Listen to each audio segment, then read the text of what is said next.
Okay, so I want to jump right into it. I don't believe in elongating a video for extra time on the video. Good morning, good afternoon, good evening. This is Jan. Welcome to another episode on this channel, the Save Money More with Jen channel.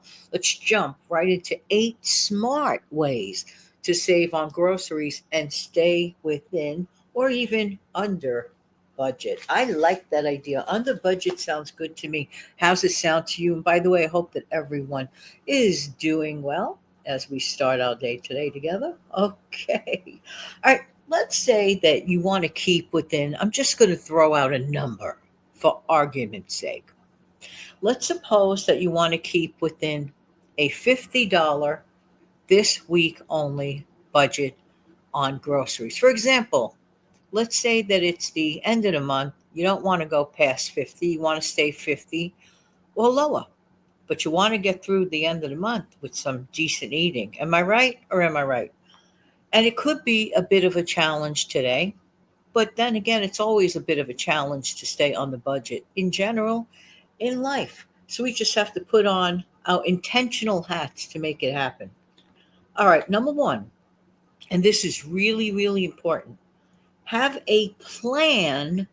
Have a plan before you even get to the store, before you even write your list. Have a somewhat of an idea as to what you would like to do with your meals for the next 7 days. The first thing to do is look around your home, your apartment, check out your existing pantry. That means look in your freezer, might have to dig in the back a little more for stuff that you might have forgotten about. And maybe it's a great idea to start using it. Calculate all of that, factor it in. It may keep your budget a lot lower than you have to spend. We oftentimes forget to utilize this important factor. Looking around our own inventory is really important. And you might hear me talk about this all the time when it comes to grocery shopping, but it is a huge step not to be overlooked. You may find out that, guess what, might not even have to go to the store and spend anywhere near that $50 at all for the next 7 days. Tell me, does that sound appealing to anybody listening out there? I know I would feel happy about that. Allergy time. Excuse me. Excuse me. So, next, buy multiple use products. Avoid one time only meals. What do I mean by avoiding a one time only meal? Well, talking about single serve meals. Single serve meals, well, they tend to be very, well, I guess convenient. They're also more costly because once you finish the little thing you get, that's it, you're done. Huh? No leftovers there. Not even really a chance to share it with someone because the portions are so small. Now, does that mean you can't make your own single serve dishes and freeze them up and make multiple meals out of it because you cooked it yourself and timed it and planned it and packed it? Yes, of course. That's why we are the CEOs of our own kitchens, and it all adds up. So I shy away from single serve meals that are prepared outside because it could be more costly. Yes, it could be convenient. I'm not saying it couldn't be, but it ends up being more costly. All right. Next, find canned products for under $5 and put them away for future stockpile use. Yes, this is part of your continuation of building up your emergency pantry for stockpile food fillers. Start with the canned stuff. Plan an allowance. Say $5. Maybe you want to make it $6 if you have a really, really, really great sale. That all depends on your situation. So take full advantage. You may find things at the grocery store on sale now that maybe really wasn't on sale for a long time. So take a good look. It's worth it. It really, really is. All right, but every time you go grocery shopping, include $5 towards your future emergency pantry. Just saying. All right. Um, this is really, to me, I don't know. common sense. But then again, there's nothing common about sense necessarily. All right, I wouldn't and don't buy expensive style pastas or sauces. What is an expensive pasta? You're probably saying, but Jan, pasta's always cheap. Not necessarily. It all depends because I noticed the homemade ones, the fresh ones, are much more costly, and the frozen ones too, unless you get a sale, and that's totally cool, totally great. But dried pasta is a heck of a lot less expensive.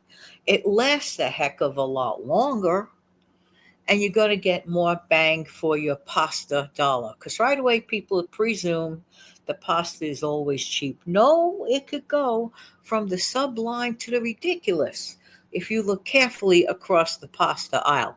And there's all sorts of pasta, not just spaghetti, if you will. You see where I'm going with this. All different shapes and sizes, but pay attention. Pay attention to something that a lot of people do not pay attention to. They don't pay attention to the amount. How many ounces are in that package? It may look the same, and you might think you're getting a deal. Like even at the $1.25 store, you may think you're getting a super duper deal on certain pastas. However, if you look at the ounces versus another pasta at another location, which has a more generous amount in it for a few cents more, and you see where I'm going with this, and always, always, always consider doing what I do with long pastas. Any long pasta I do, I break it in half. I just go in the middle and break it in half.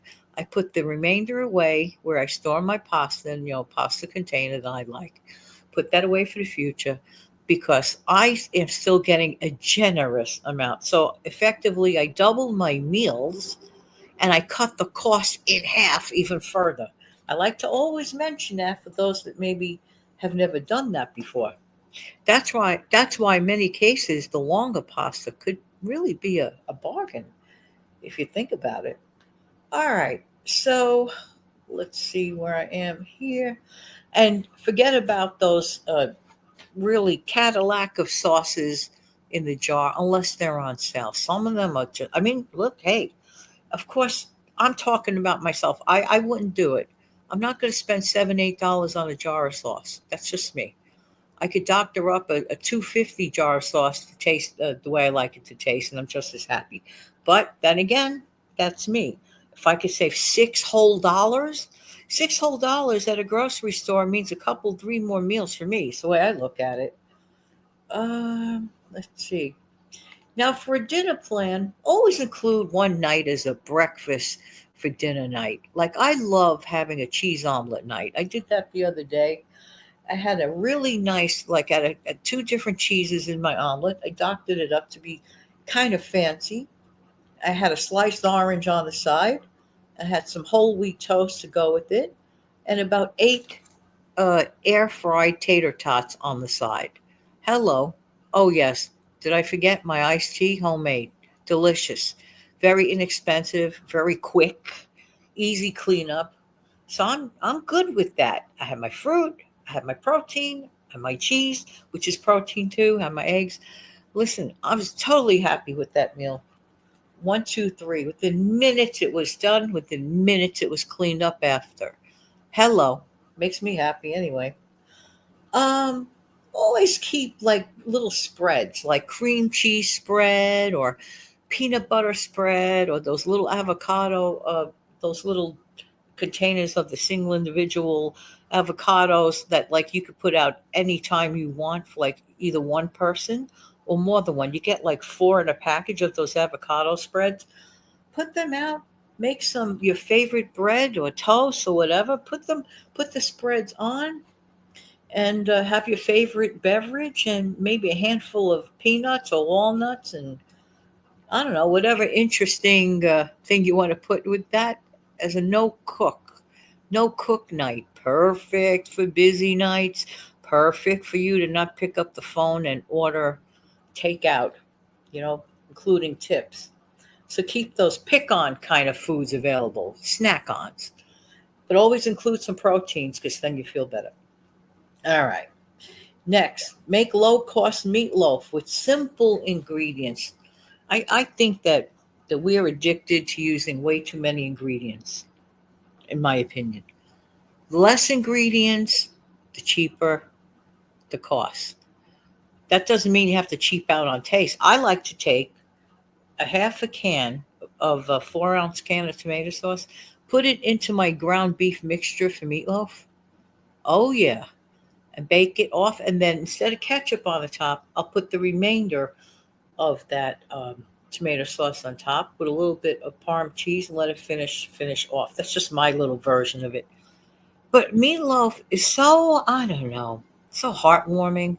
I know some people say, but it's summer. I don't want stuff like that. Maybe you don't, but there might be a cool night, which does happen on occasion around here. There may be a cool night more often than not. And in my area, sometimes in August, it starts drying out a little bit. So I don't mind, baking up a meatloaf or anything like that. So, so good. Have a simple side order with maybe some green beans on the side. The next day, you could slice up some homemade meatloaf, whatever style you make it, cut it up, make a wonderful sandwich for lunch, whether you're at home, whether you bring it with you, whether you eat it at the park, take a break from the office, stuffy office for a while, and eat your wonderful sandwich. And people are going to be envious of you because you have a homemade meatloaf sandwich while everybody else is eating the same old, same old. Think about that. You may just stand out from the crowd as you save a few bucks. All right. And with the same mixture, you could set up your slow cooker the next day and make some, just saute in the fry pan for a few minutes. Then you take those meatballs that you sauteed in a fry pan, throw them in your slow cooker with your favorite sauce. Let it just kind of sort of sit there on low. Then when you get home, um, I like to use the tomato sauce with that. I like to make sub sandwiches. Boom, boom, boom. All it's already done. Get my favorite crusty bread or crusty roll, put it on there. Get some inexpensive, already done up shredded mozzarella cheese. Add a little grated Parmesan cheese and pepper and garlic powder. You got yourself sub sandwiches. An easy peasy meal for yourself and for your family. If you take these smart ways to save on groceries to heart, you're going to enjoy your groceries as you save money. Lots of luck doing that. And thank you so much for being here. Thank you so much for being here. I truly appreciate everybody's time. Don't forget to come back every single morning. When? At 5 a.m. Monday, Tuesday, Wednesday, Thursday, Friday, Saturday, Sunday, Monday, Tuesday. It's like a good vicious cycle, but every single day at 5 a.m. Don't forget to tell your friends and neighbors about the show too. Have a great day, everybody. Thank you. Super thanks are, of course, appreciated. Thank you.